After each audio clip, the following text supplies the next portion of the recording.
과거를 등진 채 작은 바닷가 마을의 평범한 다이빙 강사로 살아가는 여자. 백시연. 하지만 그녀의 진짜 정체는 전설로 불렸던 대한민국 해군 특수전전단 UDT C1의 최연소 여성 지휘관. 어느 날 밤 그녀는 거대한 음모에 휘말려 한순간에 흉악한 밀수범으로 전락한다. 부패한 경찰은 법정에서 그녀를 조롱하며 거짓 증언을 늘어놓고 세상은 그녀에게 등을 돌리는데 바로 그 순간 모두가 그녀를 범인이라 확신하던 법정의 한가운데서 그녀의 진짜 신분이 공개된다. 전설적인 영웅은 한순간에 모두의 예상을 뒤엎고 돌아왔다. 이제 그녀는 자신의 명예뿐만 아니라 5년 전 자신을 배신했던 어둠의 세력과 맞서 싸워야만 한다. 과연 그녀는 거대한 음모의 진실을 밝히고 자신의 결백을 증명할 수 있을까? 법정과 전쟁터. 그 경계에 선 두 남녀의 운명은 어떻게 될 것인가? 2025년 동해안의 작은 어촌 마을. 그날 밤은 폭풍우가 몰아치고 있었다. 백시연은 자신의 작은 다이빙 스쿨의 문을 닫고 있었다. 거친 파도 소리와 창문을 때리는 빗줄기 소리만이 가득한 밤. 바로 그때 칠흑 같은 어둠을 찢는 날카로운 파열음과 함께 절벽 근처에서 사람들의 비명소리가 희미하게 들려왔다. 그녀의 온몸의 신경이 조건반사적으로 곤두섰다. 그녀는 망설일 틈도 없이 창고에 있던 전문가용 잠수 장비를 챙겨 들고 폭풍우 속으로 뛰어들었다. 사고 현장은 처참했다. 거대한 파도에 휩쓸린 고급 요트 한 대가 날카로운 암초에 부딪혀 좌초되어 있었다. 살려주세요. 그녀는 구조대조차 접근을 망설일 만한 성난 파도 속으로 자신의 몸을 던졌다. 그것은 이성이 아닌 뼛속까지 새겨진 본능이었다. 그녀는 능숙하게 물살을 가르며 뒤집힌 선체 안으로 진입했다. 그리고 의식을 잃고 물에 잠겨가던 남자 한 명을 끌어내어 필사적으로 해안가로 헤엄쳐 나왔다. 그녀가 남자를 해안가에 끌어올린 순간 그녀의 눈에 이상한 것이 들어왔다. 파도에 밀려온 요트의 파편들 사이로 방수 처리된 검은색 컨테이너 몇 개가 떠다니고 있었다. 그중 하나가 충격으로 열리며 그 안에서 비닐에 쌓인 총기 몇 자루가 쏟아져 나왔다. 단순한 사고가 아니었다. 밀수 현장이었다. 그녀가 상황을 파악하기도 전에 해양경찰의 사이렌 소리가 요란하게 울리며 현장에 도착했다. 그들을 이끌고 온 것은 이 지역의 해양경찰서장인 고상철 서장이었다. 하지만 그는 그녀에게 고맙다고 말하는 대신 의심스러운 눈으로 그녀를 쏘아보았다. 웬 여자야, 여기서 뭘 하고 있는 거야. 그와 그의 부하들은 그녀가 구조한 남자를 챙기는 척하며 재빨리 주변에 흩어진 밀수품들을 은폐하기 시작했다. 그리고 잠시 후 의식을 잃었던 남자가 기적처럼 깨어나 손가락으로 그녀를 가리키며 소리쳤다. 저 여자가 범인입니다. 저 여자가 보트를 몰고 우리 배를 들이받았어요. 우리가 밀수하는 걸 눈치채고 물건을 빼앗으려 했다고요. 완벽하게 짜인 각본, 완벽한 함정이었다. 구조 활동으로 탈진 상태였던 시연은 저항할 틈도 없이 그 자리에서 현행범으로 체포되었다. 다음 날 서울에서 이 사건을 배당받은 강태욱 검사가 도착했다. 그의 눈에 이 사건은 너무나도 간단해 보였다. 현장에서 검거된 범인, 명백한 증거, 그리고 경찰서장의 증언까지. 그는 최대한 빨리 이 단순한 밀수 사건을 종결짓고 서울로 복귀하여 더 큰 사건을 맡고 싶었다. 하지만 피의자 백시연과 마주한 순간 그의 예상이 조금씩 빗나가기 시작했다. 그가 예상했던 것은 눈물을 흘리며 억울함을 호소하거나 혹은 거칠게 저항하는 평범한 범죄자의 모습이었다. 하지만 그의 앞에 앉아있는 여자는 너무나도 침착하고 너무나도 고요했다. 저는 사람을 구했을 뿐입니다. 나머지는 모르는 일입니다. 그녀는 폭풍우 속에서 이루어졌다고는 믿기 힘든 고도의 기술적인 수중 구조 과정에 대해 막힘없이 설명했다. 그녀의 설명은 너무나도 상세하고 전문적이어서 평범한 다이빙 강사의 수준을 아득히 뛰어넘고 있었다. 일반인 여자가 이런 악천후 속에서 그런 구조 활동을 했다고 상식적으로 말이 안 되잖아. 강태욱의 마음속에 아주 작은 의심의 씨앗이 심어졌다. 그리고 며칠 뒤 국민참여재판이 열렸다. 고상철 서장은 증인석에 서서 자신감 넘치는 목소리로 위증을 늘어놓기 시작했다. 그는 자신이 얼마나 영웅적으로 현장에 도착하여 흉악한 밀수범 백시연을 체포했는지에 대해 무용담처럼 떠벌렸다. 판사님, 저 여자의 말은 전부 거짓말입니다. 저런 연약한 여자가 집채만한 파도 속에서 사람을 구했다니요. 지금 법정에서 소설을 쓰고 있는 겁니다. 소설을 그는 연약한 여자라는 말을 강조하며 그녀의 주장을 비웃음거리로 만들려 했다. 마침내 변호인의 반대 신문 순서가 되었다. 시연의 국선 변호인은 나이가 지긋하고 피곤해 보이는 인상의 늙은 변호사였다. 그는 사건에 대해서는 단 한마디도 묻지 않았다. 대신 피고인석에 앉아있는 시연을 향해 물었다. 증인, 법정을 위해 본인의 최종 계급과 군번, 그리고 저녁 당시 소속 부대를 명확히 말씀해 주시겠습니까? 모두가 의아해하는 순간 시연이 자리에서 일어섰다. 그녀의 목소리는 작았지만 법정 전체를 압도하는 서늘하고 강인한 힘을 가지고 있었다. 대한민국 해군 특수전전단 소령 백시연 군번 XXXXXX 명예 전역했습니다. 해군 특수전전단 소령. 법정 안에 모든 공기가 순간 얼어붙었다. 국선 변호인은 판사를 향해 두꺼운 서류철을 제출했다. 존경하는 재판장님, 피고인의 군 복무 기록입니다. 대한민국 해군 UDT SEAL 최연소 여성 팀장 기록. 작전 중 인명구조 유공으로 받으신 충무무공훈장 2회, 그리고 해군 특수심의 잠수 및 수중 폭파 과정 UDU 수석 수료 기록 등이 포함되어 있습니다. 법정은 경악으로 폭발했다. 방청석의 기자들은 미친 듯이 카메라 플래시를 터뜨렸다. 판사는 믿을 수 없다는 듯이 서류를 몇 번이나 다시 확인했다. 증인석에 앉아있던 고상철 서장의 얼굴은 새하얗게 질려 재처럼 변해가고 있었다. 그의 모든 위증은 그녀가 연약한 여자라는 전제 위에 세워진 것이었다. 하지만 그 전제가 한순간에 산산조각 나버린 것이다. 가장 큰 충격을 받은 것은 강태욱 검사였다. 그는 망연자실한 표정으로 피고인석의 백시연을 바라보았다. 그녀의 그 알 수 없었던 침착함, 전문가 수준의 지식, 그리고 평범한 사람에게서는 느낄 수 없었던 그 강인한 기운. 모든 퍼즐 조각이 이제야 끔찍한 하나의 그림으로 맞춰지고 있었다. 그는 지금 단순한 밀수범을 기소하고 있는 것이 아니었다. 그는 국가가 인정한 전쟁 영웅에게 누명을 씌우고 있었던 것이다.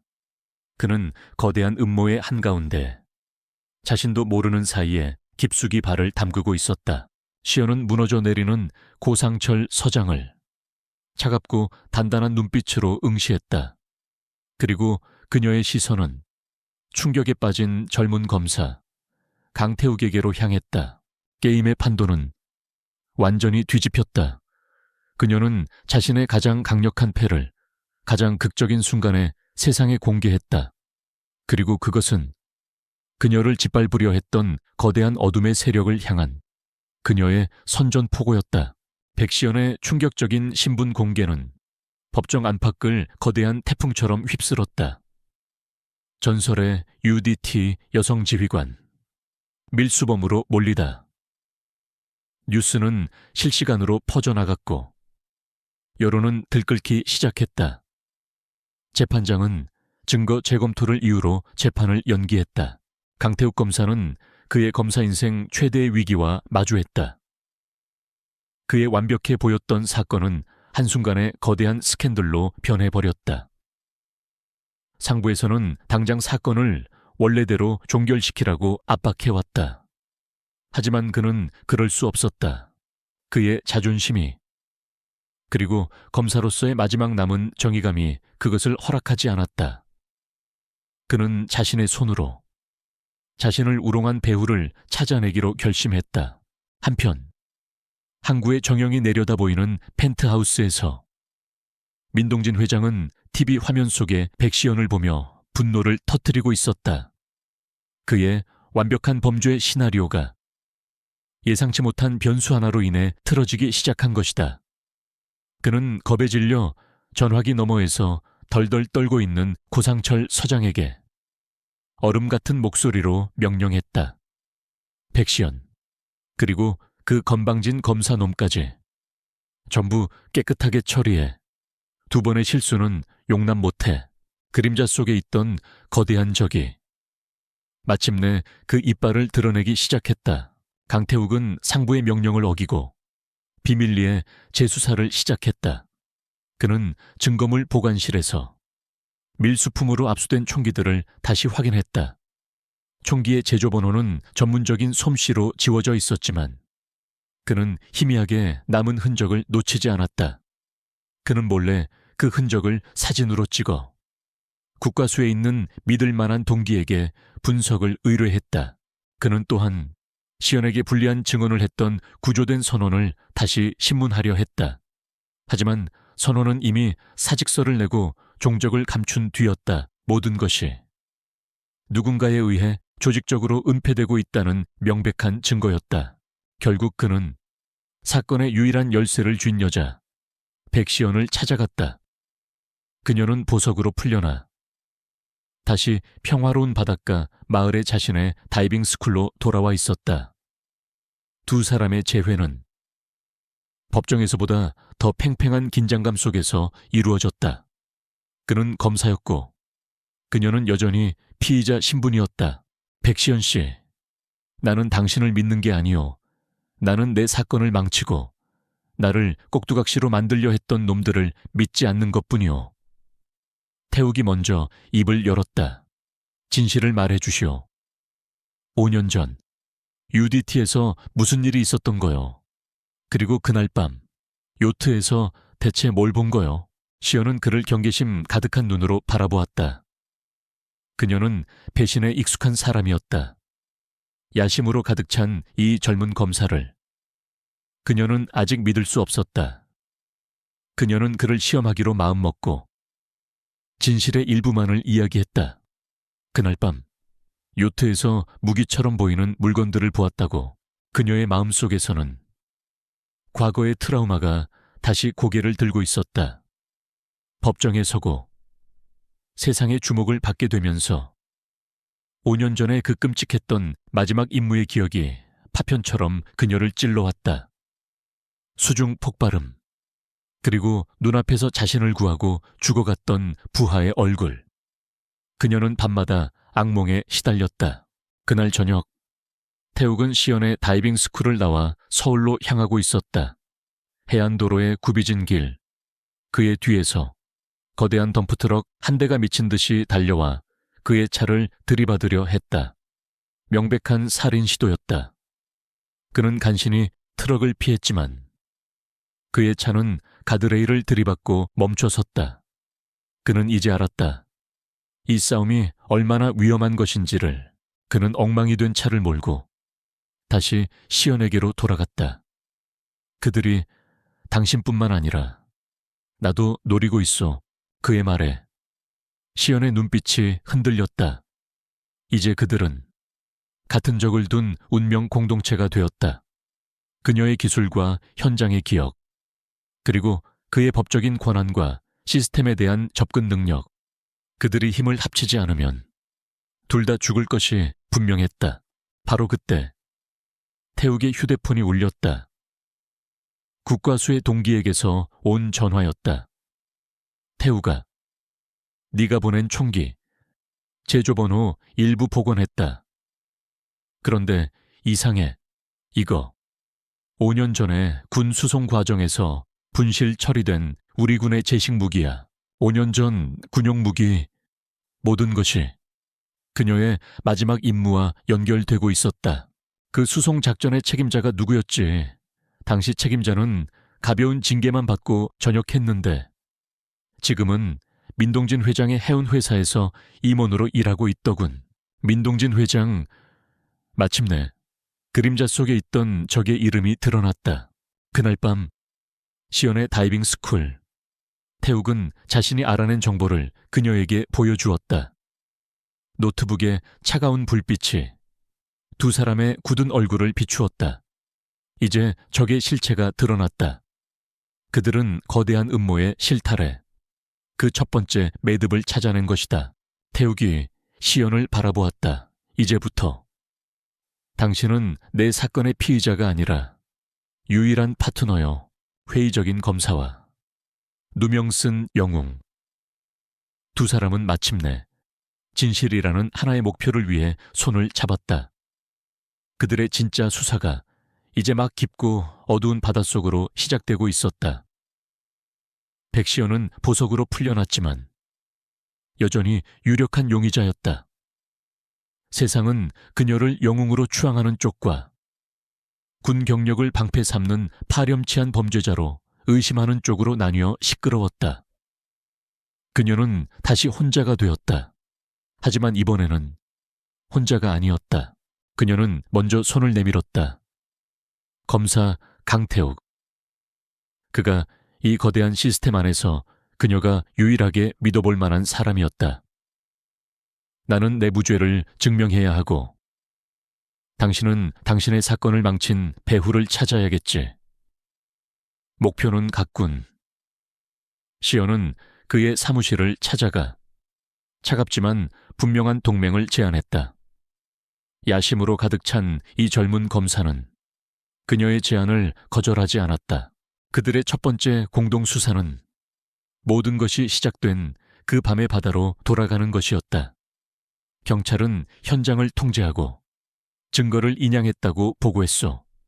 하지만 난 그들을 믿지 않아.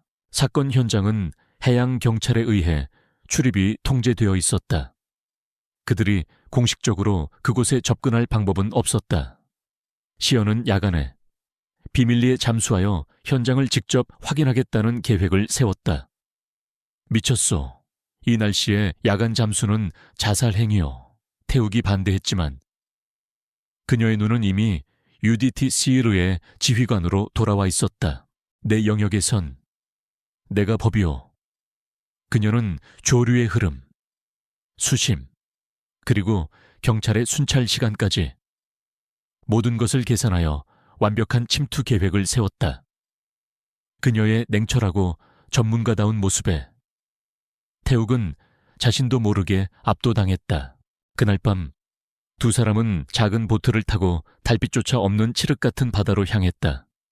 차가운 밤바다 속으로 두 줄기 불빛이 어둠을 가르며 가라앉았다. 수중의 세계는 고요했지만 동시에 섬뜩한 긴장감으로 가득했다. 해저 바닥에는 그날 밤의 비극을 증명하듯 요트의 잔해가 유령처럼 잠들어 있었다. 시연은 물속에서 마치 한 마리의 인어처럼 자유롭고 효율적으로 움직였다. 반면 태욱은 아마추어는 아니었지만 그녀의 속도를 따라가기에는 벅찼다. 그는 인정할 수밖에 없었다. 이곳은 명백히 그녀의 세계였다. 그들은 요트의 잔해 속에서 사건 현장이 교묘하게 조작되었다는 증거들을 발견했다. 화물칸의 일부가 사고 이후에 전문적인 장비로 절단된 흔적. 그것은 경찰이 증거 인양이 아닌 증거 인멸을 했다는 명백한 증거였다. 그들의 공기 탱크가 바닥을 드러낼 무렵이었다. 시연의 손전등 불빛이 요트의 잔해에서 조금 떨어진 바위 틈 사이에서 반사되는 작은 물체를 포착했다. 그것은 충격으로 본체에서 떨어져 나와 조류에 휩쓸려 경찰의 눈을 피한 듯한 요트의 항해 데이터 기록 장치 VDR, 일명 블랙박스였다. 두 사람은 그것을 들고 서둘러 수면 위로 올라왔다.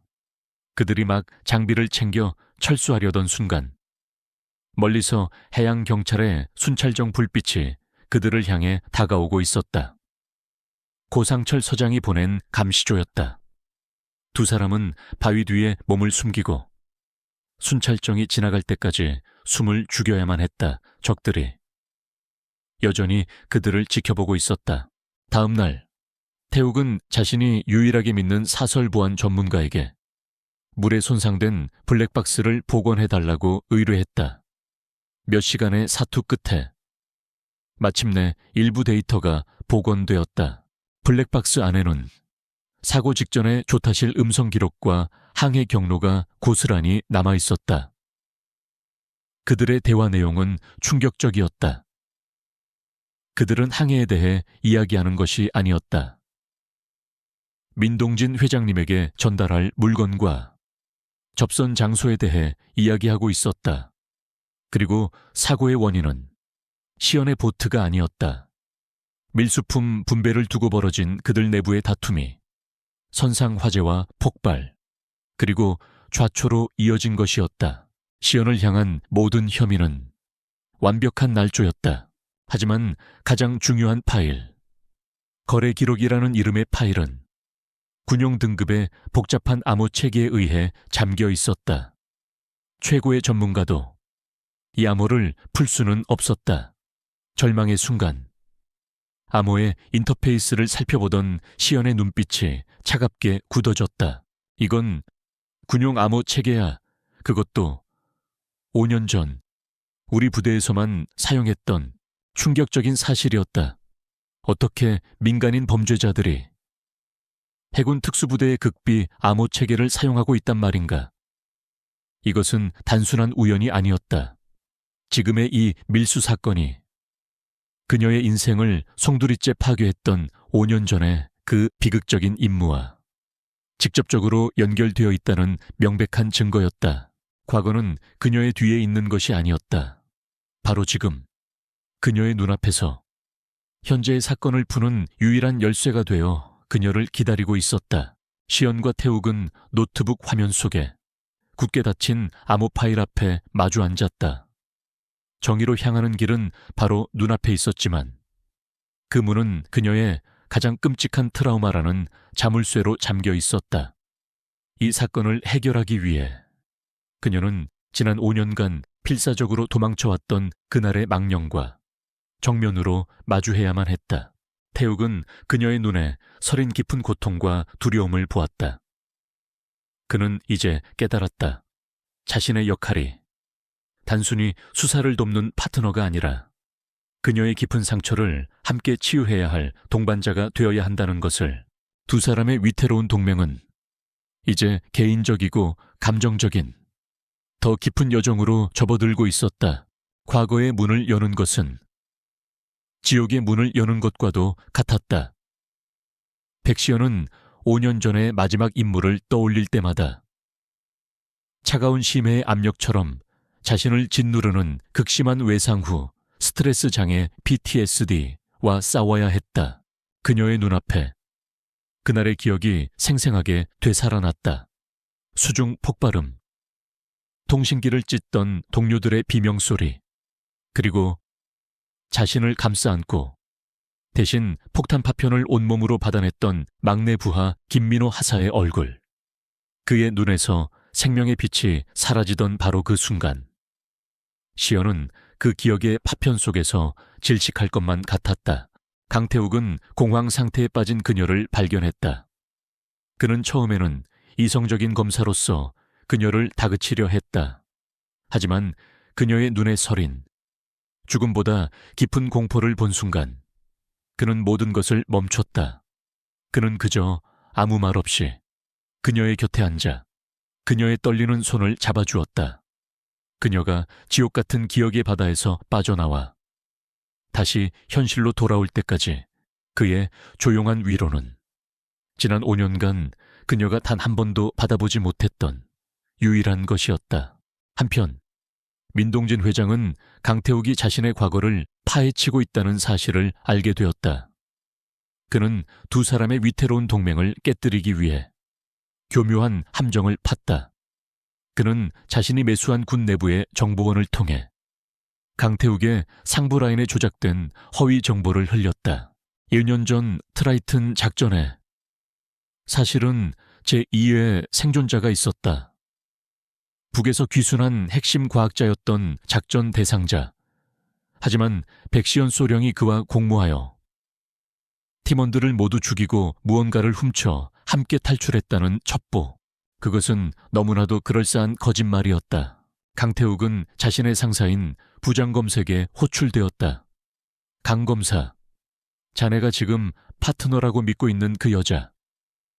어쩌면 5년 전 아군을 배신하고 적과 내통한 이중 간첩일지도 몰라.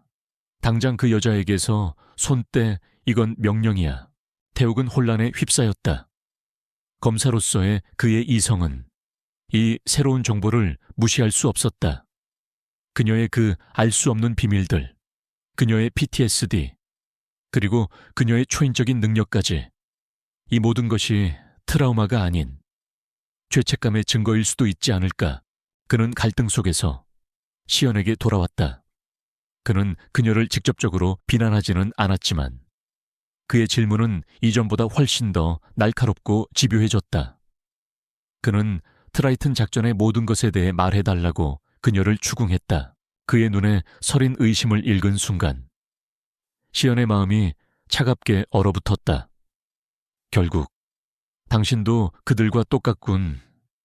나를 처음부터 믿었던 게 아니라 저울질하고 있었던 거야.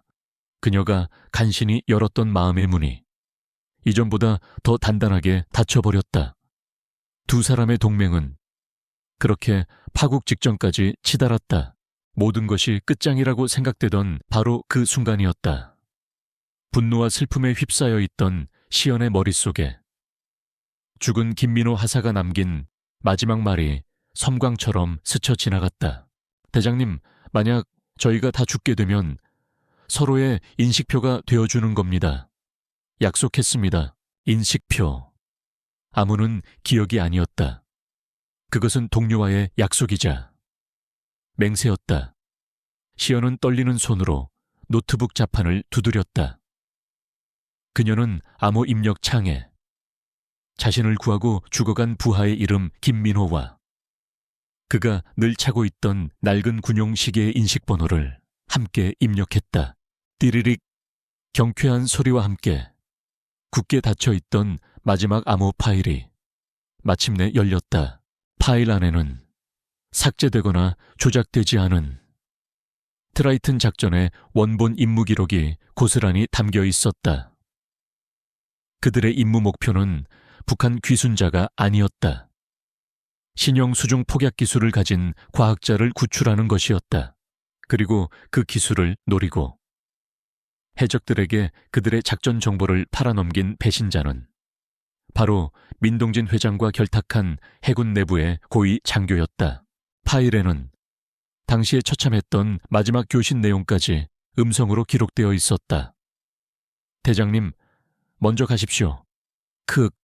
제 목까지 살아남으셔야 합니다.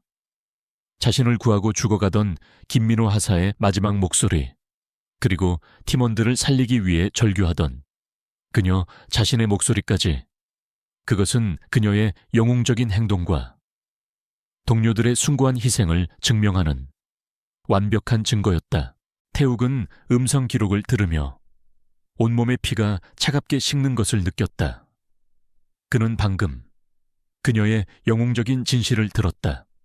그리고 동시에 그런 그녀를 한순간이나마 의심했던 자신의 비겁함과 마주해야 했다.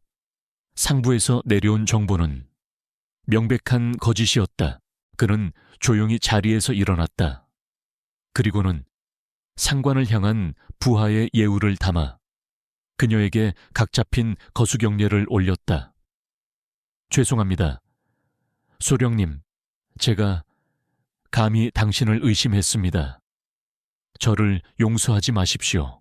시연은 눈물을 흘리고 있었다. 그것은 슬픔의 눈물이 아니었다.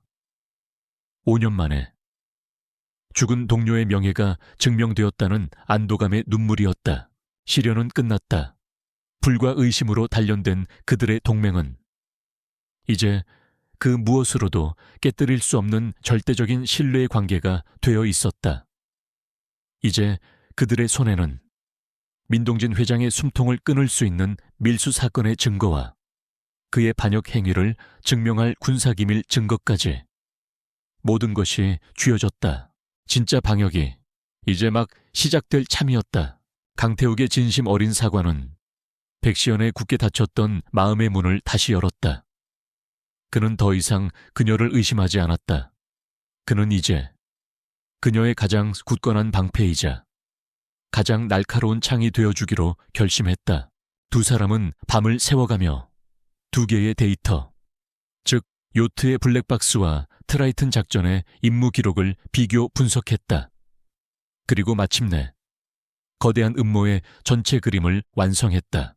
5년 전 트라이튼 작전의 목표였던 신형 수중 폭약 기술, 그리고 1년 전 밀수선에서 발견된 정체불명의 무기들. 두 가지는 이름만 달랐을 뿐 사실상 동일한 물건이었다. 민동진 회장은 5년 전 자신의 배신 행위로 빼돌린 군사 기술을 이용해 불법으로 무기를 생산하고 전 세계의 범죄 조직과 테러 단체에 그것을 팔아넘기는 거대한 무기 밀매 네트워크의 수장이었던 것이다. 모든 진실을 마주한 시연은 다시 한번 과거의 트라우마에 휩싸였다. 자신 때문에 죽어간 부하의 얼굴, 그리고 그들을 배신한 조국의 추악한 진실. 그녀는 지독한 죄책감과 무력감에 괴로워했다. 태욱은 그런 그녀를 더 이상 혼자 내버려 두지 않았다. 그는 그녀를 데리고 작은 절이 있는 조용한 산으로 향했다. 그는 그녀에게 수사를 재촉하는 대신 아무 말 없이 그녀의 곁에 머물러 주었다. 그는 그녀에게 5년간 잊고 살았던 평범한 일상의 소중함을 되찾아 주려 애썼다. 함께 산사에 밥을 먹고 숲길을 걷고 밤하늘의 별을 보았다. 그의 조용한 위로 속에서 시연은 서서히 자신의 상처를 치유하고 있었다. 그녀는 깨닫고 있었다. 자신의 곁에 있는 이 남자가 단순한 동맹을 넘어 자신의 얼어붙었던 심장을 녹이는 유일한 사람이라는 것을. 한편 민동진 회장은 위기감을 느끼고 있었다. 자신의 충직한 개였던 고상철 서장이 강태욱의 집요한 수사 끝에 결국 입을 열기 시작했다는 보고를 받은 것이다. 그는 더 이상 기다릴 수 없었다. 백시연과 강태욱, 두 사람을 동시에 제거하기 위한 마지막이고 가장 확실한 덫을 놓기로 결심했다. 그는 자신의 해운 회사가 운영하는 인천항의 거대한 컨테이너 부두를 마지막 결전의 장소로 선택했다. 그는 두 사람에게 모든 진실을 알고 있는 내부 고발자를 만나게 해주겠다는 거짓 정보를 흘렸다. 내부 고발자가 밀수선의 마지막 항에 기록이 담긴 원본을 넘겨줄 것이라는 거부할 수 없는 미끼였다. 함정이야. 시연이 단번에 말했다. 알아. 태욱 역시 동의했다. 하지만 가야 해. 이것이 모든 것을 끝낼 수 있는 유일한 기회일지도 몰라. 그들은 그것이 함정임을 알면서도 그 안으로 걸어 들어가기로 결심했다. 하지만 그들은 더 이상 무방비 상태의 사냥감이 아니었다. 시연의 눈빛은 다시 5년 전의 전설적인 지휘관 트라이튼의 팀장으로 돌아와 있었다. 그녀는 항구의 위성 사진과 설계 도면을 보며 적의 예상 이동 경로와 매복 지점, 그리고 자신들의 방역 루트를 막힘없이 그려나갔다. 그녀의 머릿속에서 완벽한 역습 작전이 펼쳐지고 있었다. 태욱 역시 움직였다. 그는 검사로서의 권한을 이용할 수 없었지만 개인적인 인맥을 총동원했다. 그는 과거 특수부대에서 함께 근무했던 자신이 유일하게 믿는 동료들에게 비밀리에 연락하여 비공식적인 지원을 요청했다. 마침내 약속의 밤이 되었다. 인천항의 거대한 컨테이너 부두는 마치 강철로 만들어진 미로처럼 음산한 침묵 속에 잠겨 있었다. 시연과 태욱은 약속 장소인 부두의 가장 안쪽 3번 창고로 향했다. 그들이 창고 안으로 들어서는 순간 거대한 철문이 굉음과 함께 닫혔다. 창고의 모든 조명이 일제히 켜지며 사방에 매복해 있던 민동진 회장의 용병들이 그들의 앞을 막아섰다. 그리고 2층 난간에서 민동진 회장이 유령처럼 모습을 드러냈다. 어서 와라. 강 검사, 그리고 백시연 소령. 5년 만인가 그의 얼굴에는 모든 것을 끝냈다는 승리자의 미소가 걸려 있었다. 너희들이 내 완벽한 제국에 흠집을 냈더군. 오늘 여기서 너희들의 성가신 정의놀이도 끝을 내주지. 그가 손짓하자 용병들이 2 사람을 향해 총구를 겨누었다. 바로 그 순간 창고 바깥에서 수십 발의 총성이 동시에 터져 나왔다. 태욱이 미리 포섭해둔 특수경찰팀이 창고의 외부를 포위하고 공격을 시작한 것이다. 혼란의 틈을 타 시연과 태욱은 컨테이너 더미 뒤로 몸을 숨겼다. 이제부터 진짜 파티를 시작해볼까. 시연의 입가에 차가운 미소가 걸렸다. 창고 안은 순식간에 치열한 총격전이 벌어지는 전쟁터로 변했다. 시연은 한 마리의 흑표범처럼 어둠과 지형지물을 이용하여 적들을 하나씩 쓰러뜨려 나갔다. 태욱 역시 그녀의 곁에서 그녀의 등을 지키며 함께 싸웠다. 하지만 수적으로 불리했다. 2층에서 저격용 소총을 들고 있던 한 용병이 태욱을 향해 방가쇠를 당기는 순간이었다. 안 돼. 시연은 몸을 날려 태욱을 밀쳐내고 대신 총알을 맞았다. 탕. 총알이 그녀의 어깨를 스쳐 지나갔다. 시연 씨, 태욱의 절규. 그녀가 부상으로 주춤하는 순간 다른 용병이 그녀를 향해 달려들었다. 바로 그때 그 용병의 등 뒤에서 거대한 그림자가 덮쳤다. 크르릉 태욱의 동료들이 데려온 궁연이었다. 그 궁연은 시연이 과거 UDT 시절 직접 구조하고 훈련시켰던 바로 그 궁연이었다. 녀석은 옛 주인을 알아보고 그녀를 구하기 위해 적에게 달려든 것이다. 모든 상황이 역전되었다. 궁지에 몰린 민동진은 2층에서 홀로 도망치려 했다. 하지만 그의 앞을 어깨에 피를 흘리는 시연이 막아섰다. 5년 전 내 부하를 죽인 게 너였나? 그래, 나다. 그 멍청한 군인놈들. 전부 내가 죽였어. 너도 그렇게 만들어주지. 민동진이 그녀에게 달려드는 순간 시연은 그의 공격을 가볍게 피하며 그의 모든 관절을 꺾어버렸다. 그녀는 그를 죽이지 않았다. 대신 그의 모든 것을 빼앗았다. 그녀는 그의 손에 차가운 수갑을 직접 채워주었다. 모든 것이 끝났다. 살아남은 용병들과 민동진 회장은 현장에 들이닥친 경찰 특공대에게 모두 체포되었다. 아드레날린이 사라지자 시연은 그 자리에 주저앉았다. 태욱이 달려와 피 흘리는 그녀를 자신의 품에 안았다. 바보같이 왜 그랬어? 왜 나를 대신해서 당신을 잃을 수는 없었으니까. 2 사람은 서로를 부축하며 지옥 같았던 그 창고를 빠져나왔다. 밖에는 거짓말처럼 어둠이 걷히고 새로운 아침의 여명이 밝아오고 있었다. 민동진 회장의 체포는 대한민국을 뒤흔든 거대한 부패 스캔들의 시작일 뿐이었다. 언론은 연일 트라이튼 게이트에 대한 속보를 쏟아냈고, 강태욱 검사가 이끄는 특별수사팀은 민동진과 결탁했던 정재계와 군 내부의 썩은 뿌리들을 하나씩 뽑아내기 시작했다. 백시연은 더 이상 누명을 쓴 도망자가 아니었다. 그녀는 5년 전에 비극적인 진실을 밝혀낸 이 시대의 영웅으로 세상의 주목을 받았다.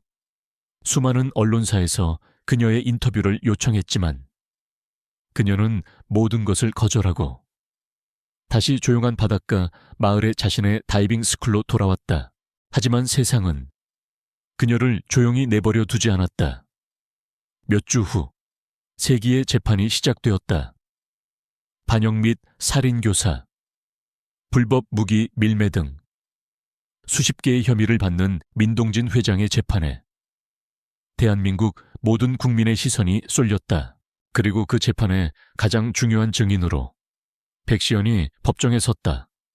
그녀는 피고인석이 아닌 당당한 증인석에 앉았다. 그녀는 낡은 잠수복도, 평범한 일상복도 아닌 5년 전 자신이 벗어두었던 해군 특수전전단의 정복을 입고 있었다. 가슴에는 그녀가 목숨을 걸고 받았던 훈장들이 별처럼 빛나고 있었다. 그것은 죽은 동료들의 명예를 위한 그녀의 마지막 예우였다. 민동진이 고용한 국내 최고의 변호인단이 그녀를 공격하기 시작했다. 그들은 그녀의 PTSD 병력을 걸고 넘어지며 그녀의 정신 상태가 온전치 않다고 주장했다. 그녀의 증언이 끔찍한 트라우마가 만들어낸 망상일 뿐이라고 몰아세웠다. 증인은 5년 전 작전 실패의 유일한 생존자입니다. 그 엄청난 죄책감과 충격으로 인해 현실과 상상을 구분하지 못하고 있는 것은 아닙니까? 하지만 시연은 흔들리지 않았다. 그녀의 목소리는 차분했고 그녀의 눈빛은 그 어떤 거짓도 용납하지 않겠다는 강철 같은 의지로 가득 차 있었다. 그녀는 5년 전 그날의 마지막 전투를 마치 어제 일처럼 생생하고 정확하게 증언했다. 동료들의 이름과 그들이 마지막으로 남겼던 말 한마디 한마디까지 그녀의 증언에는 진실만이 가질 수 있는 무거운 힘이 담겨 있었다. 그녀의 증언은 배심원단과 재판부를 움직였다. 그리고 마침내 강태욱 검사의 마지막 농호가 시작되었다. 그는 단순히 법조항을 나열하지 않았다. 그는 이야기를 했다. 돈에 눈이 멀어 자신의 나라와 동료를 팔아넘긴 한 배신자에 대한 이야기. 그리고 그 배신자에 의해 억울하게 죽어간 젊은 영웅들의 이야기. 그리고 그들의 명예를 되찾기 위해 지난 5년간 홀로 지옥 속에서 싸워온 한 위대한 군인에 대한 이야기. 존경하는 재판장님, 이 사건은 단순히 한 기업가의 비리에 대한 사건이 아닙니다. 이것은 우리가 지켜야 할 가치, 바로 명예와 신뢰, 그리고 정의에 대한 이야기입니다. 피고인 민동진에게 법의 가장 엄중한 심판을 내려주시오.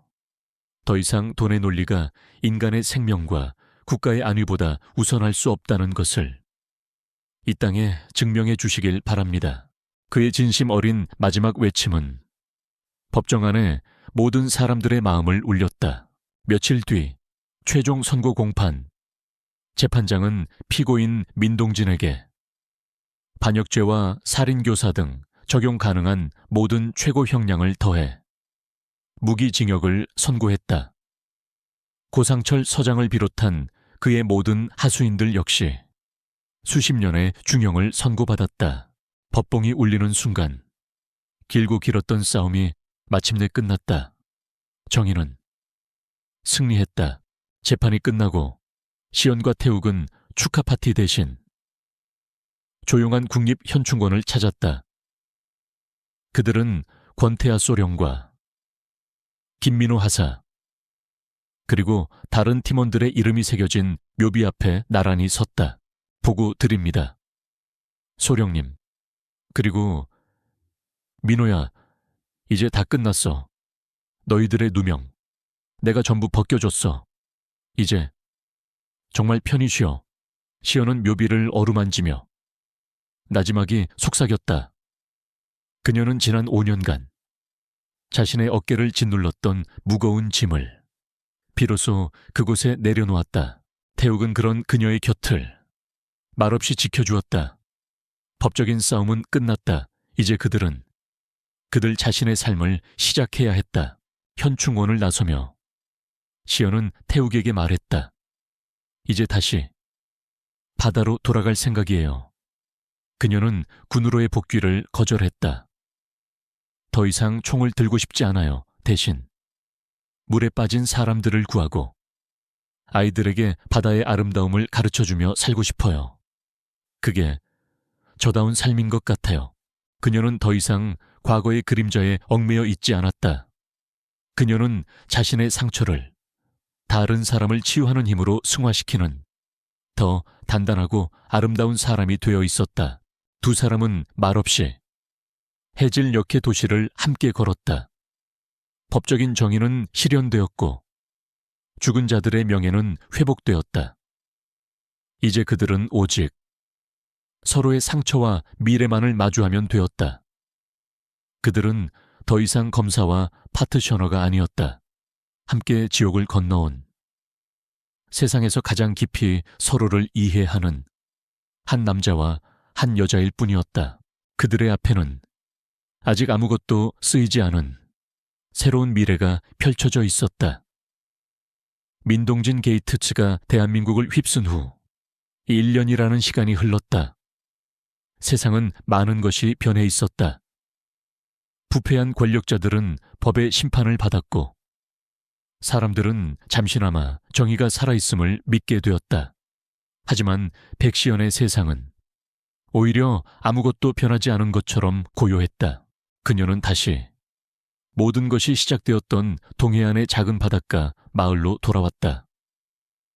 그녀의 작은 다이빙 스쿨은 이제 마을의 명물이 되어 있었다. 그녀의 소문을 듣고 전국 각지에서 찾아온 사람들로 늘 붐볐다. 하지만 그녀는 단순히 관광객들을 가르치는 것에 그치지 않았다.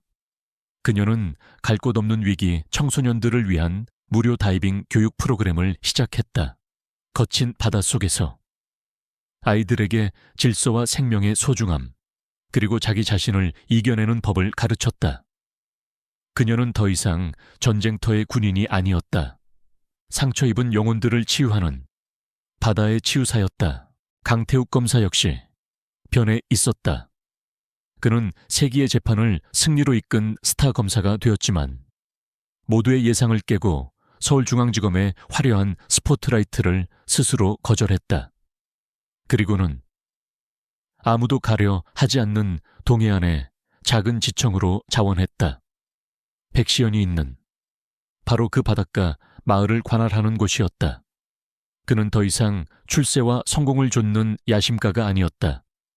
그는 거대한 정의가 아닌 평범한 사람들의 삶 속에서 살아 숨쉬는 작은 정의를 지키는 진짜 검사가 되고 싶었다. 그는 주말마다 시연의 다이빙 스쿨을 찾았다. 그들의 관계는 지난 1년간의 사건들처럼 격정적이거나 요란하지 않았다. 그들은 마치 오랜 친구처럼 조용하고 편안하게 서로의 삶에 스며들었다.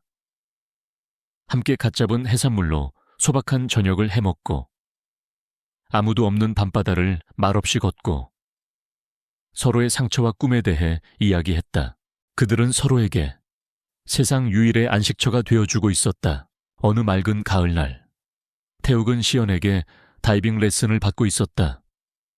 두 사람은 푸른 바닷속 세상으로 조용히 내려갔다. 형형색색의 산호초와 그 사이를 유영하는 작은 물고기들.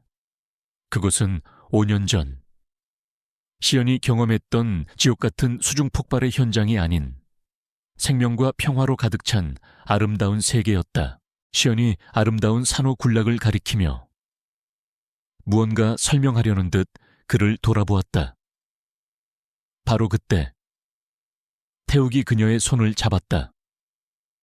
그리고는 자신의 품속에서 작은 방수 슬레이트를 꺼내 들었다. 그곳에는 서툴지만 진심이 담긴 글씨가 적혀 있었다.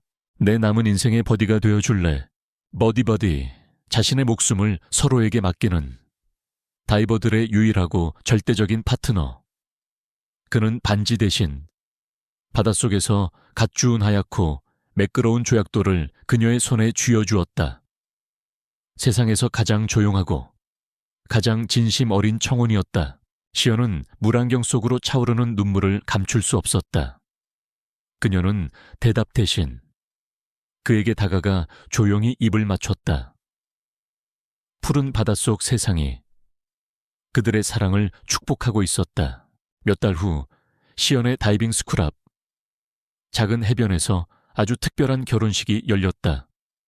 하객은 정재계의 거물들이 아닌 마을의 소박한 어부들과 그녀가 가르친 아이들, 그리고 태욱의 동료 검사 몇몇 분이었다. 시연은 화려한 웨딩드레스 대신 하얀 원피스를 입고 머리에는 들꽃으로 만든 화관을 썼다. 태욱 역시 턱시도 대신 편안한 리넨 셔츠 차림이었다. 두 사람은 석양을 배경으로 서로의 평생 버디가 되어주겠다고 맹세했다. 결혼식이 끝나고 두 사람은 하객들과 함께 모닥불을 피우고 춤을 추고 노래를 불렀다. 그들의 곁에는 이제는 평화롭게 잠이 든 늠름한 백두가 함께했다. 파티가 끝나고 두 사람은 나란히 밤바다의 해변을 걸었다. 이제 정말 다 끝났네요. 시연이 말했다. 아니, 이제 시작이지. 태욱이 그녀의 손을 잡으며 대답했다. 우리들의 진짜 인생은. 두 사람은 서로를 바라보며 환하게 미소 지었다. 그들의 등 뒤로 고요한 밤바다가 달빛을 받아 은처럼 빛나고 있었다. 더 이상 과거의 망령도 거대한 음모도 없었다.